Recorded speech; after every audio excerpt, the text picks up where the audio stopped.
শ্রদ্ধেয় বঙ্কিমবাবু, বহুদিন থেকেই কয়েকটা প্রশ্ন মনের মধ্যে ঘোরাফেরা করছে, সাহস করে বলতে পারিনি এতদিন, আজ একটু সুযোগ পেয়েছি।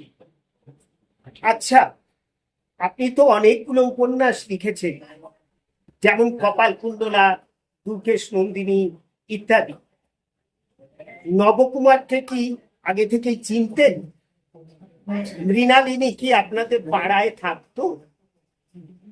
ইন্দিরার কথাও খুব মনে পড়ছে, ভীষণ কষ্ট হয় রজনীর কথা ভাবলে। আচ্ছা, আপনার কি কষ্ট হয় না বঙ্কিমবাবু? ও, ভালো কথা। কৃষ্ণকান্ত কি আপনি নিজেই? সেই ঝড় জলের মধ্যে রাধারানী কত কষ্টই না পেয়েছে, ভাবলে খুব কষ্ট পাই। যে দুঃখিনী বাবুও সমান কষ্ট পেয়েছে।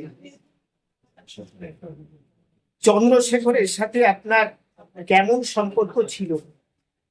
রাজসিংহ, সীতারাম, এদের কথাও ভিন্ন। আচ্ছা বঙ্কিমবাবু, আনন্দমঠ আপনার কততম উপন্যাস? তবে আপনার প্রথম উপন্যাস দুর্গেশ নন্দিনী, এটা জানা আছে।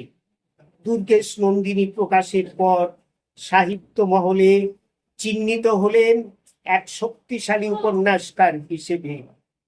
যাই হোক, আপনি সাহিত্য সম্রাটের খ্যাতি পেয়েছেন, এটাই তো বড় মর্যাদা। নমস্কার।